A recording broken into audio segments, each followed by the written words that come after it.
Pittsburgh Steelers fans, how are you guys doing this evening? Or if you're listening on our podcast platform, how are you doing today? I am Deputy Editor Michael Beck of BehindTheSteelCurtain.com and joined as always by one Mr. Jeffrey Benedict. Jeffrey, how are you doing tonight, sir? Doing really good. Awesome. Now, I think before we get started here, I do want to just bring up kind of what's going on in the entire landscape of sports right now. Of course, the NBA and WNBA, as of this moment, have just canceled today's games out of solidarity with everything that's going on with the Jacob Blake situation that unfolded in the past day or so here. So nothing's come out of Pittsburgh, whether or not they'll cancel a practice or what's going on with that. Of course, the Detroit Lions did that earlier today. So that is something we'll kind of monitor and kind of getting back on a lighter note. We love being an escapism for you guys, so we're going to have a great chat about one of our favorite rookie players and one of the most hyped rookies here in the first part of today's show. So I think without further ado, we can really jump right in on the first part, and where we really wanted to hit was one Mr. Chase Claypool. Of course, if you're looking at the title, we will be talking about rookies in general as we kind of move on further along through the program. But for this part, we really wanted to focus on Chase and how much hype he's been getting around training camp. So, Jeffrey, the first thing I really want to ask you is this the most hyped rookie in training camp that we've kind of seen, really? I think so. When you count that it has to come from the team. Like, this is coming from the team, not just from, reporters, not from fans, because we've had guys get hyped. I mean, like, this is nothing compared to what we saw with, like, Isaac Redman, even, like, where fans were just crazy about this person and, like, this person's going to save us and take us to the Super Bowl. It's nothing like that. But from the team, from other players, and from coaches, this is the most. If not the most, it feels like it's the most. It's a stunning amount of endorsements and praise for this young man. Now, do you think it's possible that he's getting this much praise just because there's been such a long break in before we saw any sports and just a little bit of a talent that we kind of see going on here? Do you think it potentially could be getting blown out of proportion, or is Chase really this good? I hope he's really this good. There's always the chance. But like today, after yesterday, the 24th, 2 days ago. Yeah, 2 days ago. I don't know what day it is anymore. Monday, like, articles came out. Mike Tomlin talked about him. Keith Butler talked about him. Eric Ebron posted something. And all of a sudden, you saw national, like, fantasy football conversations start talking, maybe we need to pay attention to Chase Claypool. He got all that hype. And normally, once that happens, you'll see Tomlin, like, shut it down. And they asked him about Chase Claypool yesterday, and he didn't brush it off. He very quickly went through it. He didn't dwell on it, but he did say he had a good practice. Like, he said a positive thing about him. So I don't think it's a situation where it's getting overhyped and you're seeing Mike Tomlin try to be like, hey, guys, chill on this kid. He's a rookie. We haven't seen that. Like, he kind of came out and was like, we're moving on, but yeah, he's still good. So I think there's a good chance it's legit. Right. Now, obviously the talk, he's the most talked about player in training camp right now. Is this kid going to be the number one wide receiver before the season ends, or is this more smoke than anything? I don't think he can do that. I don't think he can pull that off. We haven't seen that ever from a Steelers rookie wide receiver go and be, the number one receiver by the end of the season.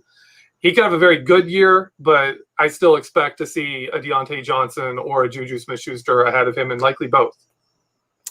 Now, what kind of impact do you think Chase can really bring to this team? Of course, we kind of broke it down a little bit a couple weeks back, but with everything going on, is this guy about to be like the first 1,000-yard rookie in Ben's career? He could be. I wrote recently about this, and Ben Roethlisberger has his best seasons when he has a deep threat. Like, number one thing Chase Claypool brings is his size, which we all know Ben Roethlisberger loves big receivers. He brings a big catch radius. He brings speed. And I mean, Ben Roethlisberger's best years, if you look at it, it's, Martavis Bryant, it's Mike Wallace, it's even a few games there with Sammy Coates.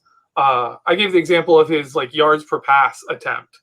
When he had, Mike Wallace, it went from in the sevens to Mike Wallace's rookie year was 8.4, I think. And it stayed up in that 8 range until Mike Wallace held out in 2012, had that, horrible 2012 season. It was up there in that 8 range. Then it drops back down to 7.3. Martavis Bryant shows up as a rookie 2014, back up for the next 2 years to in the 8s. And then even with just Sammy Coates, who wasn't a great deep threat, but he could run deep. When he was catching passes, Ben was close to 8 yards per attempt. And as soon as he stopped catching the ball, it went back down to 7.3. Last couple of years, we've seen 7.6 out of Ben. His last couple of years healthy, 2017, 2018. So Ben does really well with those deep threats. Not that they're specifically amazing talents, but they fit his skill set. We remember, I'll remember Ben with the pump fakes, Ben looking off safeties and then throwing bombs to Mike Wallace. When he can do that and manipulate the defense a little bit, and he has a speedster to take advantage of it, he's incredible. So just from the point of more than even his own talent, which we can get into, but as a wide receiver being a tool in the hands of a quarterback, Chase Claypool has a quarterback who does his best work when he has that kind of, legit deep threat. And Claypool's the biggest deep threat he's had ever. That's number one. Martavis Bryant was 6'3", and he was built smaller, He's taller and bigger, and he's just as fast. Right. Now, speaking of best seasons, we kind of chatted about it off air a little bit. There's a certain correlation you were telling me about Steelers veteran wide receivers when there's a rookie that comes in and performs. Could you break that down for us? Yeah, it holds up for most. When you have a Steelers rookie wide receiver have a really good rookie season, someone else is going to have a fantastic season. You go all the way back to 1984 with Louis Lips. Louis Lips shows up on the scene, has the best first game any wide receivers had for the Steelers with 183 yards. That game, John Stallworth put up 167 of his own. And that season, 1984, ends up being John Stallworth's best season statistically of his career. That's his best of his whole career is 1984 when he's kind of getting older. You go to Antoine Randall in 2002. He has a really solid rookie season. He's the number 3 wide receiver. That's the year Hines Ward and Plexico Burress both gained 1,300 yards. Both of them have their best statistical season that year of their careers. 2006, Santonio Holmes comes in. He's the number 2 receiver. Stats for passers are down because that's the year Ben got hurt, had his motorcycle accident. The whole offense struggles. Willie Parker has his best season. Willie Parker has his best season that year. 2009, Mike Wallace comes in as a rookie. That's Santonio Holmes' best season of his career. And 33-year-old Hines Ward has the second best season of his entire career statistically. And it's also Heath Miller's second best season, the year Mike Wallace came in as a rookie. 2014, Martavis Bryant's rookie season is Antonio Brown's first time leading the league in receptions and his first time leading the league in yards. And to that point was his best season. He would break that later. That is arguably Ben Roethlisberger's best season of his career. And Le'Veon Bell's best season of his career for yards gained. Then you go to 2017 with Juju Smith-Schuster. That's the second time in Antonio Brown's career that he will lead the league in receiving yards. That time he also does it with yards per game, and that's Le'Veon Bell's second best season of his career, and another one of Ben Roethlisberger's best seasons. So it's there's this whole stretch of time where all these receivers have a good season. Someone else has a great season, even last year with Deontay Johnson led the league in receptions, that was obviously a unique situation for everyone with the backup quarterbacks in, but it was James Washington's best season, so we could count that. You know what? I think we will. But with that being said, there's 3 guys above Claypool in the depth chart right now. If you had to predict one of them for having this great season, who's it going to be? I think Deontay Johnson. I could see Juju Smith-Schuster, but I don't think there will be enough yards for him to match what he did in 2018. Like when Ben was just throwing constantly every game and we were putting up insane yards. I don't think he will match that. There is a chance, but I think it'll be below that. But I think we'll see Deontay Johnson have a big year, and I think I honestly think we're gonna see Chase have a really good season too. Yeah, I'm a little impartial, but I'm kind of also leaning that way. Now, that stat is so interesting to me. Like, how can a rookie's impact really get the best out of a veteran? In your opinion, are you thinking that its defense is not really knowing how to game plan against this new front, or do you think it's the veteran guy being like, this guy's on my heels here, I better pick it up? I think there's a little bit of both. As a rookie, one thing you'll see is they don't lead the team in targets. Several of these guys the next year overtake that player in receptions and yards and those kind of stats. But their first season, they're not getting the number of targets. They're not getting the bulk volume of yards. So that other person is still like the number one receiver. They're still the leading receivers, but they're benefiting from defenses trying to figure out, okay, what can this young kid do? How do we stop him? They don't have film on him. They don't have a ton of film. And so you're seeing a lot of, explosion there where they're drawing defense out and all of a sudden this other guy has more space. And then the next year, I think you see defenses, they get a little more film and they figure out, okay, this is how these guys are going to work together on the field. This is how we want to defend them, knowing that. Whereas when the rookie first comes in, you have a plan for, you already have a plan for defending the veteran, but now you've got to alter that. And that creates opportunity for everyone. Right. Now, getting back to Chase a little bit here, he's all the reports have been coming out. He's been making these pretty insane leaping receptions, mossing guys, as some people might say, just ripping the ball out of defensive backs' hands. And it's coming across the board. Joe Hayden's talked about it. One of the reports of his best reception at camp thus far was against Alexander Mairez. So it really is all across this defensive backfield. Chase Claypool's kind of been lighting people up a little bit here. Now, of course, for the most part, it's been in the red zone. So what I'm asking you is, do you think Chase Claypool could have a bigger impact in the red zone than one Eric Ebron? That's a good question. Oh man. I'm gonna go with no. I'm gonna go with no, simply because I think we're seeing a trend with Ben Roethlisberger where he's not throwing a lot to outside receivers short. That's a short-lived trend. That's 2017, 2018. His red zone targets go to the slot a lot. It goes to bunch receivers a lot. So we could see Chase Claypool show up on the outside, but I don't think he's going to be like the number one red zone target. I think Eric Ebron really creates problems for defenses. But the caveat there is, how the defenses react to that. If the defenses are really pinching on Eric Ebron and kind of just putting people out on an island with Chase Claypool, well, that changes it. Like your defense is going to just hand that to you, and you're going to take that. Right. I think it's going to really come down to who teams choose to game plan. I wouldn't be surprised earlier in the season if teams respected Eric Ebron's ability a little bit more.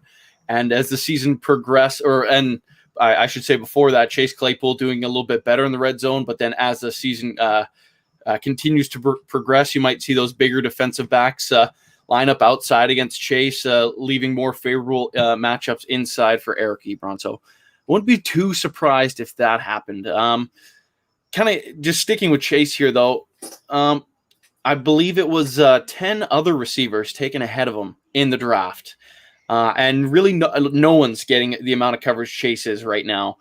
Yep. What happened? Why did he fall so far? His quarterback play is a big part of that. They also, I think you saw Miles Boykin last year come out of Notre Dame as that big athletic freak wide receiver.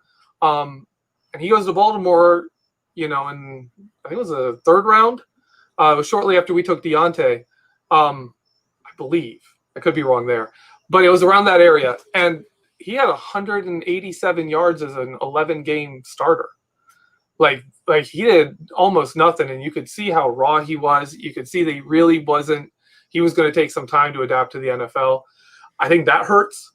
I think that hurts when you have someone with a similar build and athletic profile from the same exact school with the same coaching, same position, have that similar situation of a big breakout at the end of their college career, go to the NFL, and they don't really show up. Then people look at Chase Claypool and like, oh yeah, he had that big breakout year at Notre Dame, just like Miles Boykin did. Oh yeah, he has that incredible athletic profile, just like Miles Boykin did. He has that, he's big and he's fast and everything, but we've seen that from Notre Dame, and we saw it not really work out, initially at least. Yeah, now speaking of those two guys, who do you think was the better prospect coming out of school, Boykin or Claypool? I looked at both of them. Boykin was a sleeper pick of mine for the Steelers in 2019, so glad they went with Deontay. But I was looking at big receivers. I always look for big receivers, and I was a fan of his. Coming out, I said, he's going to take a bit to adjust, but he's one of those guys that you draft him in the third round, give him a few seasons, and you might have something, on your hands. You might actually have something legit. Claypool was a different story. Looking at his film, all the routes. He can run all of the routes. He had really good releases. Miles Boykin didn't have that. Chase Claypool knows how to get off the line. He has really intelligent route running for a big guy. He knows how to dial his speed, to certain levels. He will take a route, start the route at 60%. And you don't know, is he going slow so he can cut quick? Because that's part of it is, he will cut, you'll run an out route, run about 60% speed. And then when he turns, he can still make that sharp turn because he doesn't have his momentum going. Then he takes off and accelerates. And he has some wicked acceleration that showed up on his college film. So from that moment I watched that film, I was like, okay, there's some things he has to fix. There's some mechanics he has to fix. There's some questions he has to answer. But he has a lot more day one readiness at draft time than Miles Boykin did. A lot more. Right. Now, of course, he hasn't played a snap yet, but the comparisons have run pretty rampant. Do you have one name, either in the NFL now or someone all time that he compares to in this moment? I liken him a lot in his play style to a Plexico Burress. He reminds me of Plexico Burress. Obviously, he's faster, but Plexico was that same size. Actually, I think he's an inch shorter and 10 pounds heavier than Plexico was. But he has that go up and get the ball. And he also has, on deeper passes, he has a tendency to, secure the catch, but not really get yards afterwards. He'll do a lot of catches. You'll see where he turns, adjusts to the ball. But when he comes down, he goes to the ground. And that was the first time Eric Ebron posted about him on Twitter was a picture of him making that big touchdown catch that went around, and Joe Hayden talked about and was like, well, that wasn't it, but that was a great catch. Is Eric Ebron posted that on Twitter with a caption, Claypool, stay on your feet. I think that's something they're trying to drive into him, is because you see him even in the shots we're getting from practice, he'll make a big catch and he takes it to the ground. We see that in college too. So early on in his career, I don't expect him to be a guy who's catching a 40-yard pass, breaking another tackle, and then taking it to the house. But he secures those catches. That's the big deal. If you're catching a 40-yard pass, that's a big deal. I'd rather see him catch 5 of those than catch 3, drop 2, and get some yards after the catch. Right. Now, one of the comparisons we obviously saw a lot, it's garnered some merchandise, the whole Megatron, Mapletron thing. Obviously, after the combine, their stats were almost identical. Yeah. Chase did dominate the college ranks a bit too. The difference here, though, is Calvin Johnson was a top 5 pick. Chase Claypool, number 49. How does that happen if they're so similar as a prospect? Similar physically. There's one big difference between them. One big difference between them is Calvin Johnson, once he got his route going, like you could hang a linebacker on his shoulders and just have him hold on. And Calvin Johnson's taking you for the ride. He's running that route. The one thing I saw in Chase Claypool's film that he needed to work on that really stood out to me was better receivers who are better corners who are more physical could get into his body. He would like, I want to say it's like think vertically instead of clearing his route and keeping the horizontal, aspect going of his route, protect that route, give him an arm, do whatever, hand fighting, stuff like that. He's thinking more vertically like a basketball player, going up for the ball. And he would get driven off of his route line into a worse situation. He learned counters for that. You would see cornerbacks try to push him to the sideline, and then as they're trying to drive him into the sideline, he drops into like a back shoulder throw, slips him, and catches a touchdown. But he has that against him.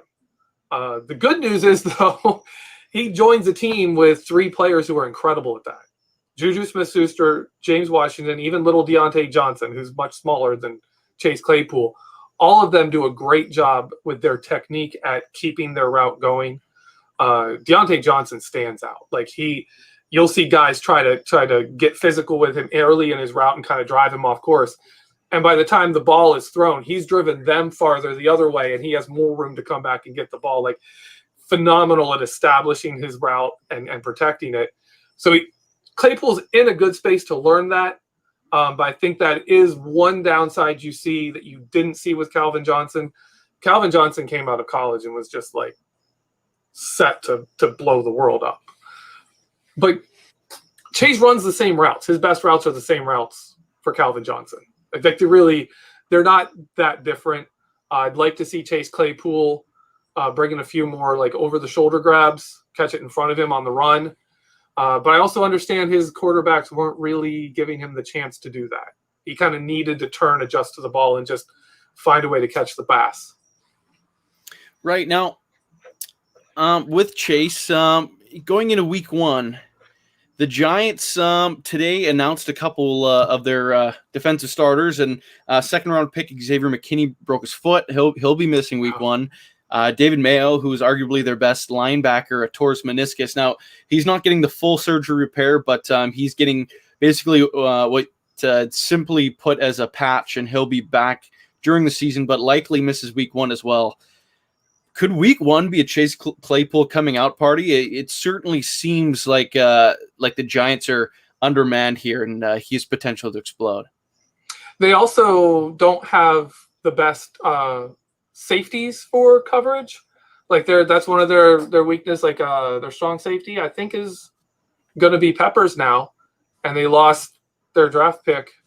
I'm thinking correct. I could be off. They don't have the best deep zone guys. They don't have that. They don't have guys that are ball hawks in the backfield for free safeties. So we could see that. We could see Chase Claypool if Ben Roethlisberger decides, my game plan is I want to test these safeties. I want to come out, show that my arm's back, and send a message to the whole league. We could see a few bombs, and if he can catch them, the sky's the limit there. Right. Now, before I ask you the next question here, for the people in the live chat, I pose you a question, and we'll circle back to it by the end of part 1. But how many touchdowns do you foresee for one Chase Claypool? As for you, Jeffrey, my question is there any potential that he could win Offensive Rookie of the Year this year? Obviously, it has to be this year. Yeah, there's some. I think starting the season, it's kind of Joe Burrow's to lose, just because he's the quarterback, number 1 pick. Well, the Bengals could stink, though. So yeah, that's true. So he has a chance. He has a chance there. I can see it happening. But he'd have to get a good early start. Which we have not seen. That is something we haven't seen from a lot of Steelers receivers is a real quick start, early in their rookie season. Outside of Lewis Lips, obviously. Like I was looking at stuff like even Mike Wallace. He had 200 yards in his first 4 games. He had 194 yards. That's the most anyone's had with Ben. Juju Smith-Schuster had 102 yards in his first 4 games. That was it. He came on, later after that. Deontay Johnson had 171, so he actually did almost as good as Mike Wallace. But we don't see rookies come out the gate, flying strong for the Steelers with Ben Roethlisberger. That usually it takes a few games. Because he's going to give targets to guys that he already has trust with. You're going to see game 1. You're going to see a lot to Juju Smith-Schuster. And you're also going to see – I'm interested to see what he does with Deontay Johnson because he hasn't thrown to him much at all. He only had a few targets last season. So there's going to be some things there. He's also got Eric Ebron that's new. But we'll see. I don't think he's going to get a lot of targets early, but I think we could see him get some production. And if he gets that going, then it'll ramp up. Right. Now – one last Chase Claypool question from me. If he has a great season, and you did mention Juju Smith-Schuster, if Claypool has a great rookie year, would the Steelers be more likely to let Juju walk in free agency this upcoming offseason?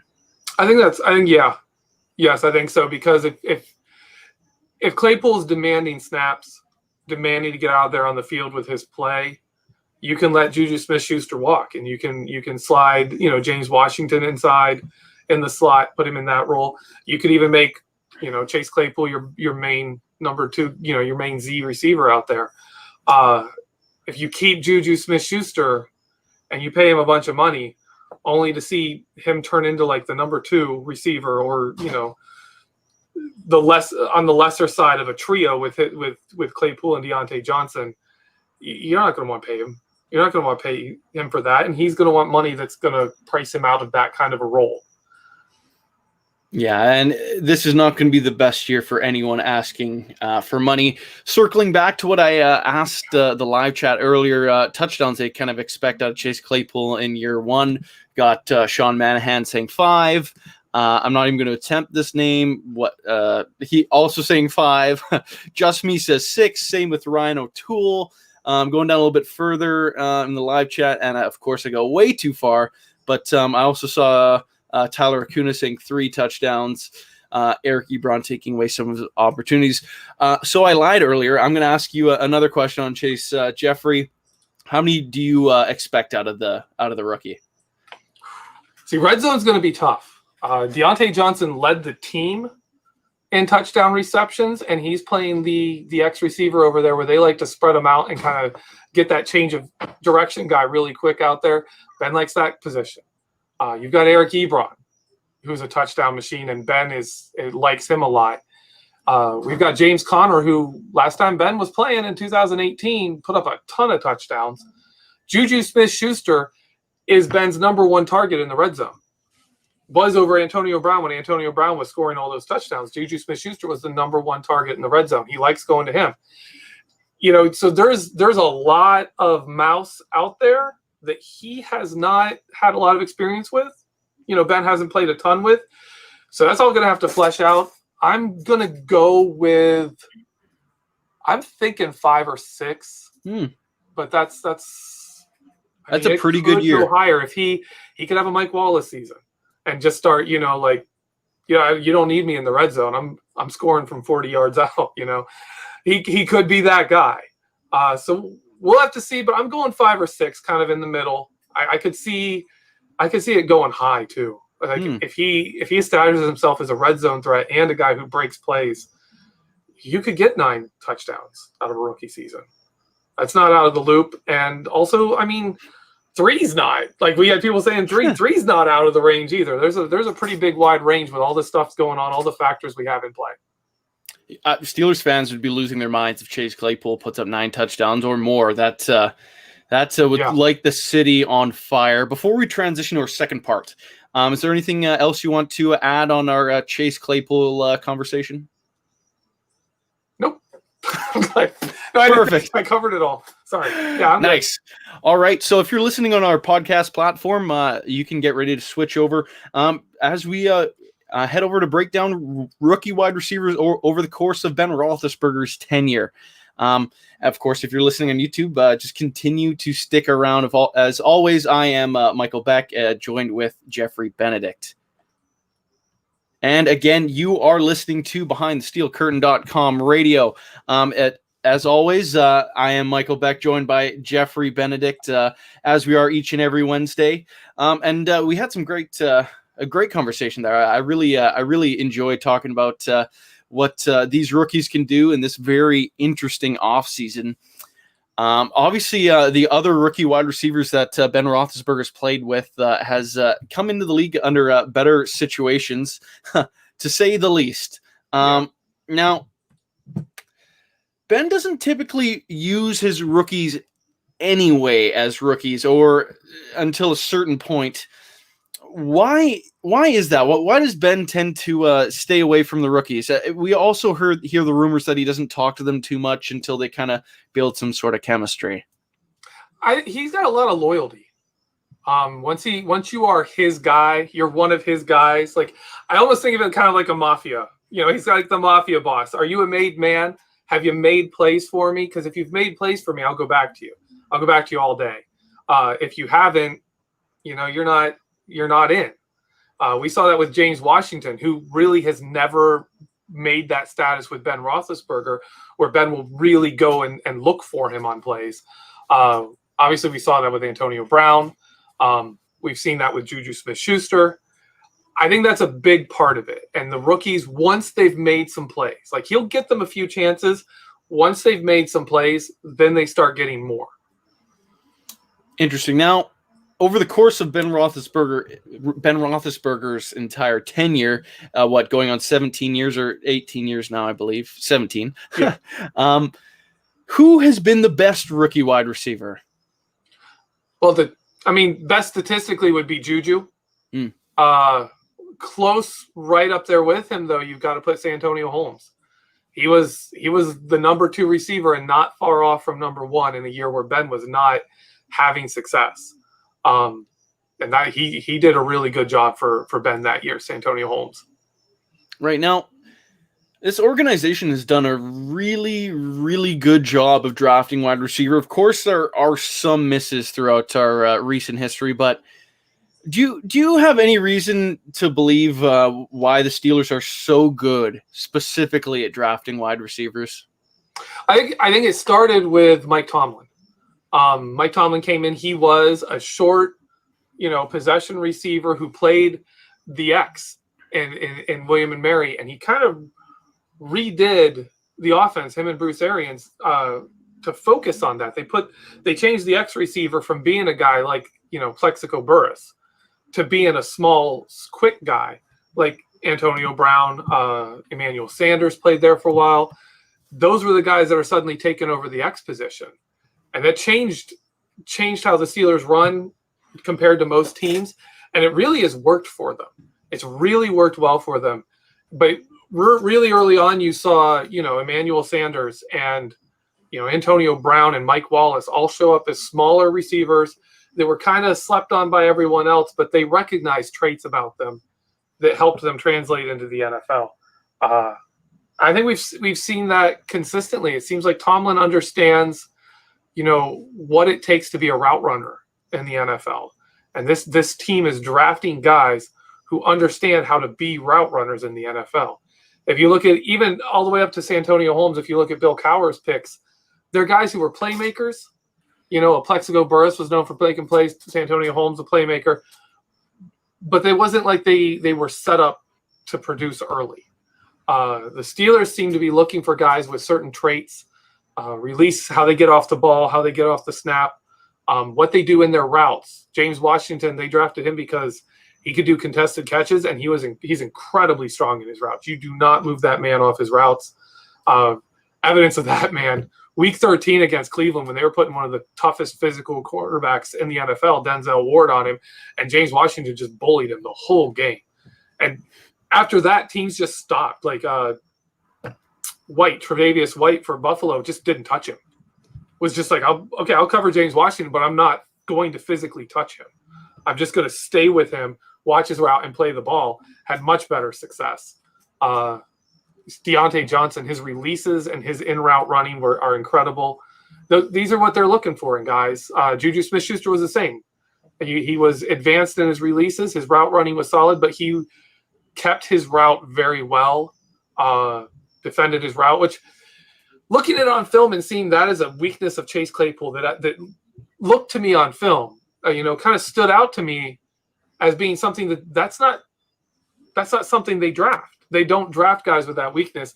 And it's kind of had me questioning, like, is that really a weakness? Am I seeing something? Am I missing something that they're seeing? Or are they just looking at it and saying, oh, we know exactly how to fix that. We're going to fix that up and he's going to be fine. But really, they have a good read on what it takes to be a wide receiver in the NFL, the nuances and the technique, and they draft for it. Right now, us as Steelers fans, we really like to talk about those hits at wide receiver. I don't know if a team can across the NFL drafts better at a single position than the Steelers do at wide receiver. That being said, and not even talking about the super late round guys, because those guys are borderline players as it is. But what went wrong when they're drafting guys like Lima Swede and Sammy Coates? That's both of them are kind of weird situations. Lima Swede, something went wrong in his head. Like he was showing up and he was looking good. I don't know if he got kind of overwhelmed with trying to adapt to the NFL game and was just like, man, I just want to run out there and catch the ball or something. I don't know what happened with him, but his confidence went, and he kind of fell apart. Sammy Coates there for a while looked incredible. Those first 5 games of 2016 were ridiculous.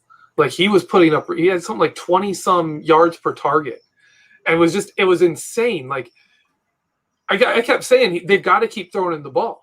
Like you've got to throw him the ball more. And his 5th game of the season, he had over 100 yards, and Ben just started throwing him the ball more because he's throwing him the ball and Sammy Coates is catching it. It doesn't matter if you're not really a good route runner, if you've got some weaknesses here. If you're just catching the ball down the sideline half the time and making big plays constantly, that's huge. And then he had that finger injury, and that seemed to mess with him. It was very similar to what we saw with Dante Moncrief, where you kind of lose some of the strength in your fingers, and all of a sudden you can't catch, and then the head games start. That your confidence gets shot, and then you're overplaying, you're trying too hard, and you're messing yourself up, and then it just downward spiral from there, it seems. Right. Now, since Ben Roethlisberger has been the quarterback of this team, I believe I couldn't tell you the amount of years that they didn't draft a wide receiver. It seems like every year they're bringing in a guy or two to help kind of solidify this position. Obviously, they've drafted a load of talent throughout the years, but there hasn't been a 1,000-yard rookie. Why is that? What's stopping these guys from breaking that 1,000-yard plateau in year one? Yeah, that is something the Steelers haven't pulled off. A lot of receivers have done it. I think really it's the depth. Like when you see a lot of the receivers go someplace and pull off 1,000 yards, it's because the team doesn't have anyone else. The team just doesn't have other receivers. We saw that with the guy for Washington last year, for the Washington football team. Terry McLaurin, whatever his name was. He went off, but they didn't have anyone else. They didn't really have a lot of other threats, and there was room for him. And once he stepped up, they were like, all right. I think we could have seen Mike Wallace. I think he could have done a 1,000-yard season, except that he was 3rd on the pecking order. Like among wide receivers, he was number 3, and Heath Miller was going to get passes, and they were going to run the ball. So it was like even though he showed up and was tearing it up, he still had to kind of get in line. I think that kind of lines up with Ben's attitude towards rookies of, it's okay, rookie. Yeah, you're doing great, but you have a place in line, and you're going to kind of stay there. We saw that even with Juju Smith-Schuster. Ben was throwing to Juju a lot in 2017, but you never saw him overtake Antonio Brown. Then 2018, you hear Ben being like, I don't have to throw to you, Antonio. Like, I can throw to Juju. Like, kind of letting him know, like, you're not the only player on this team that's a made man. You're not the only receiver that I can go to now. I've got someone else. But Juju wasn't that in his rookie season, and I don't think he would have been. I don't think there's any way. I don't know if there's a way you can convince Ben Roethlisberger that you're the guy he should throw the ball to more as a rookie. I don't know. We'll see with Chase. It could be, being 6'4" and 238 could have a lot to do with that. Ben likes those tall guys. Yeah, no, he could definitely be an anomaly this year. But before I continue on with the stuff that I want to talk about, you mentioned Mike Wallace, and Ryan O'Toole says Wallace was a one-trick pony. Do you agree with that? Was Wallace just a vertical threat? He was largely just a vertical threat. Yeah, he was. He was a great one. See, this is the thing. He was a great vertical threat. And if you have a guy who's a great vertical threat, like, what else do they need to do? Like, Randy Moss could run other routes, but why? Why are you running a curl with Randy Moss? There's no reason to do that. Send the man deep, or run like a little screen, or you either go super short and let him make play, or you go long. And that was Mike Wallace. Mike Wallace could do little drag routes and little short routes and screens, and then he could air it out and go deep. Mike Tomlin wanted him to become, the X receiver who could run all the routes. And I think, to me, that's the big thing, is they wanted him to be the X receiver. They had Santonio Holmes. Santonio Holmes was their Z receiver. They wanted Mike Wallace to be that X receiver, and in that offense, the X receiver is a guy who runs every route. He's a change of direction guy. And Mike Wallace wasn't that guy. Mike Wallace fit more in the Z receiver spot, where we do a lot of deep posts, deep routes, screens. We don't do a lot of the mid-range routes. And I think that's what Mike Tomlin was telling him is, hey, we want you to be the star receiver, but you're going to have to change, because right now you're just going to be, the guy over there. And that's where Santonio Holmes is. And we ended up seeing Santonio Holmes leave the next season. 2010, Santonio Holmes was gone. Mike Wallace explodes out of that Z receiver spot. Right, he really did, and then he leaves Pittsburgh like so many receivers do, and fall off a cliff immediately. Maybe actually we can chat about that real quick here before we get back to the rookie talk. What do you think that is? Why do these receivers start their careers off so hot in Pittsburgh? Obviously, the Steelers develop someone else right behind them, so they move on from them, and then their numbers instantly fall off. Is that Ben Roethlisberger being that good, or is there something in the water in Pittsburgh? Well, I think it is about Ben, but it's also about the teams they go to. We saw Mike Wallace go to a team without a quarterback. They couldn't throw deep. Like, you just signed a big time deep threat. You don't have a quarterback who can throw deep.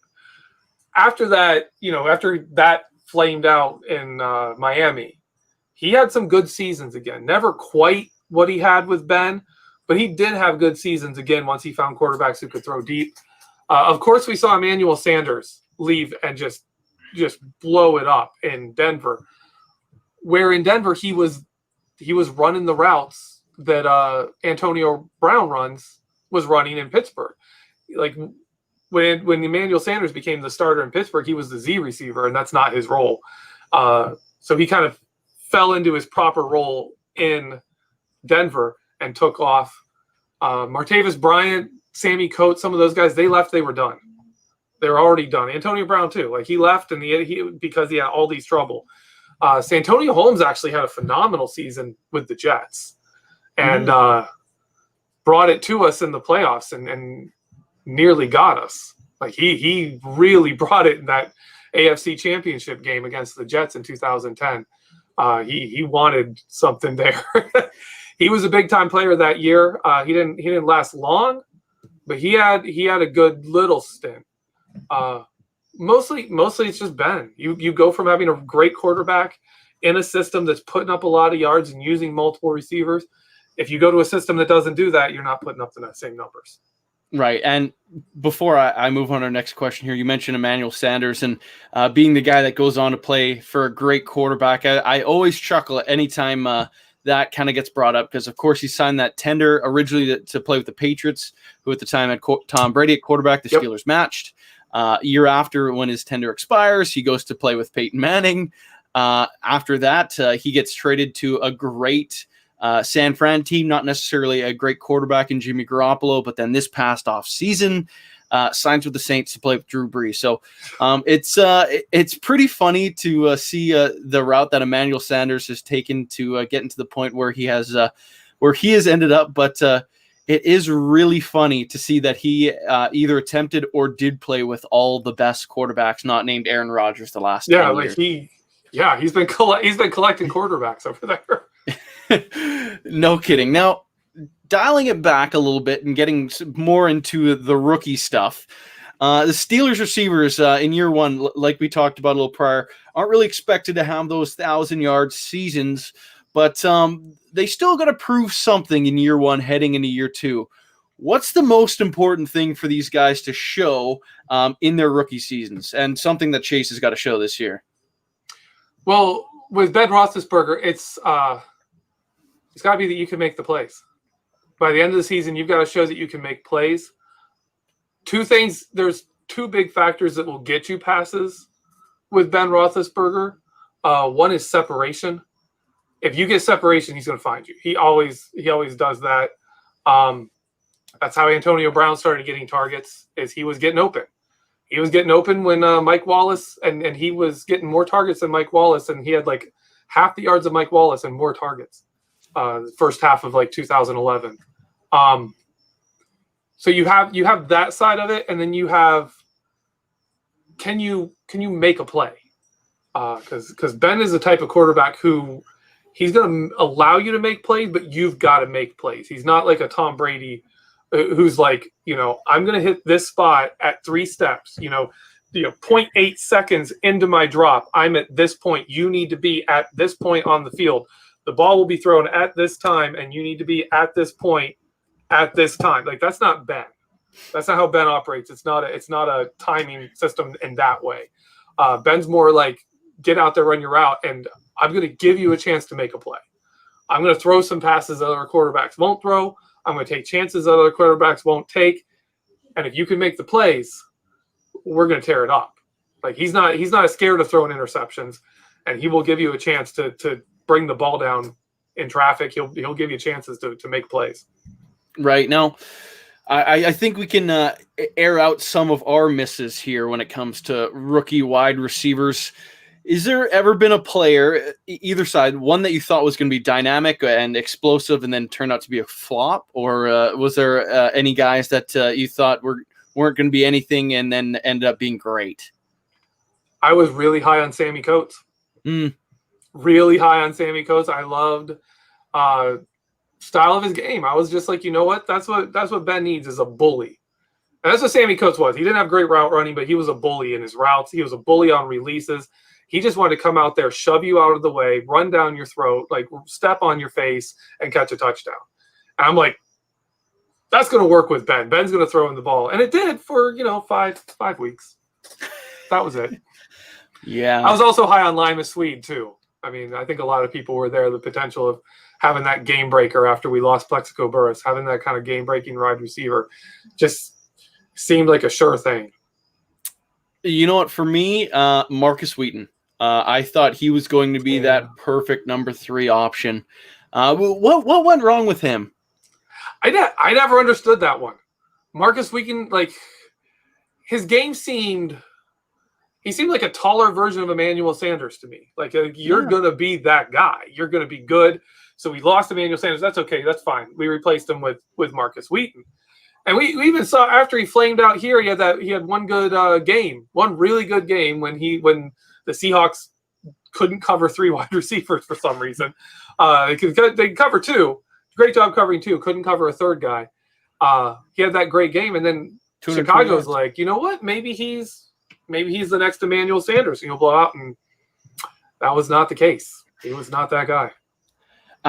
Fun fact, I was actually at that game that Marcus Wheaton went off. If Ben didn't go down with a concussion, he would have had 500 passing yards against that great Legion of Boom defense. But I think he settled for like 480, and then Landry Jones came in and put up like another 60. So potentially could have saw a franchise record for passing yards against one of the best defenses in a generation. But oh well.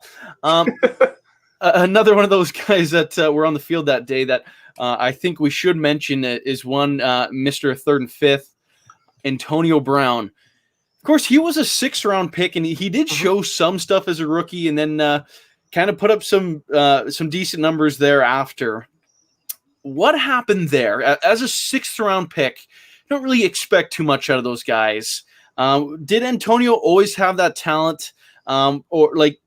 Was the thing that held him back his attitude that was just so well hidden, or what really went down there? Well, you're gonna get me on my soapbox here. This is one of my favorite things, in my opinion. Antonio Brown came to the Steelers a dynamic playmaker who didn't know how to play football. He didn't know how to play wide receiver. Well, I shouldn't say he didn't know how to play football. He didn't know how to be a wide receiver. He didn't have good route running. He was fast. He was quick. He could stop on a dime, but he didn't know how to execute a good route. He didn't know good releases. He didn't have these skills in place at all. And he came to a team with a good wide receivers coach at the time, Scotty Montgomery. I remember I was on Antonio Brown as a rookie. I was like, I think this guy could be good because Scotty Montgomery came out and was talking about his catch radius and his change of direction ability and how like they were really impressed with that. And I was like, wow, he's really bringing this guy up. And then they put him on a team with Scotty Montgomery, who was a good fundamentals, kind of wide receivers coach, and with a guy by the name of Hines Ward, who before Antonio Brown was talking about working on his craft, Hines Ward was that guy. Hines Ward was the guy investing in any technology to help with keep his body in better shape. He had he had the hyperbaric chamber, he had the cold chamber before you saw that catch on, and every team has like ice, like those freezing chambers now. He had that. Antonio, like Juju Smith-Schuster talked about when Antonio Brown taught him to put cotton balls between his toes before he put his shoes on, so that his feet would naturally just be wider and get a better grip. And Antonio Brown said he picked that up from Hines Ward. Hines Ward taught that to them really early on, and you saw Antonio Brown come in hungry to be great, all the natural talent in the world and no idea how to be a wide receiver, and just absorb everything that he could. And that second season, 2011, he starts getting separation, but he's not catching a good rate of balls. He's not getting good yards after the catch. He's not producing stats, but he's getting targets. Ben is throwing in the ball because he's starting to get open. And the second half of 2011, he really takes off. 2012, you see Hines Ward leave, and the Young Money crew falls apart. They lose a veteran presence in that room. And after that, you bring in Todd Haley. You bring in Richard Mann. You bring in those old school, yell in your face kind of football coaches that Antonio Brown really responded well to. And he took off again because Coach Mann, again, was one of those technique, work on your craft. Every single part of the game matters. You're going to work on your footwork. You're going to work on your blocking. You're going to do it all. And he always loved to say, Antonio Brown works, whoever you give me is going to work because Antonio Brown works. Antonio Brown was just a guy that was kind of like that raw piece of clay that got into the right situation. He had the internal fire to be great, and he got into a situation where he could learn all the tricks of the trade. And he did. He absorbed it all. And more than that, he passed it on. He passed it on to Juju. You can talk to people in South Florida will tell you that he's always around. He whenever he's not in season, he would go down to South Florida. He would train with high schoolers and take like really good young high school wide receivers and teach them stuff that he learned from Hines Ward that he can pass on now. He's all about that. He's a great teammate in that regard. Like there's other ways where he is not, where he is a head case and a mess. But as far as his work ethic and teaching other people the game, he stands out. He stands out in that regard. And following the Steelers tradition that comes from Hines Ward and even before him. Right now, that is really good stuff, and I want to circle all the way back to our start of our conversation today, because there was one thing I didn't ask you about Chase Claypool that I'm interested in, and I think a lot of our listeners today would also be. What position is Chase lining up in, and what will he be best used on this offense? He's going to be the Z. Well, with the caveat, he's going to be the outside receiver on the strong side. They still kind of use the same language that Todd Haley used, where the Z becomes the slot receiver. Juju's the Z. But when Juju slides into that slot and they need someone outside of him, that is Chase Claypool. That's where Mike Wallace was at his best. When you put Antonio Brown at the X, you put Hines Ward in the slot, and you put Mike Wallace on the outside him on the strong side. That offense was insane when they did that together in 2011. That was an incredible offense when they were able to pull that off. I think that's where you see Chase Claypool. I think you see Deontay Johnson over at the X, where they like that quick change of direction guy with all that space, because the X is off by himself. There's no one else around him. So you get more one-on-ones. And they like to have a guy who can change direction quickly and kind of just flip that guy all in circles and have him not know where the ball's going. Then they like size and they like speed on the other side at the Z position and outside the slot. And that's going to be Chase Claypool. He's going to be out there on the strong side of the field, running up that sideline. And I love the image of it, because that's where he's going to shine. He's also, because he's over there, he's going to be in a lot of bunch formations. He's going to be in a lot of, stacked formations where he's going to get free releases. I love that. He's also going to be in places. He's the type of receiver you can put him at the front of a bunch formation and just be like, this is the guy, when you play tight on this guy, he's just going to bully you. And then everyone's going to get open. He's going to be able to be also that kind of, when they run routes where he is the point man in the little triangle of a trip set, runs right into his defender, runs that guy into the defender for someone else, and that person just slips open. You're going to see a lot of that with Chase Claypool. You are going to see him run a lot of those kind of routes up the field, strong side, outside Juju Smith-Schuster, or whoever's on the slot. That's where you're going to see him play a lot. Yeah, and you know what? I'm really excited to see that take place. Me too.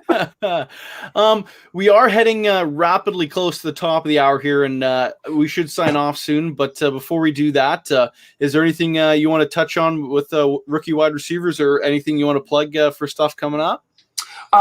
If you want to read more about Chase Claypool's hype, I had a story come out today about the Steelers rookie Chase Claypool, and that was today.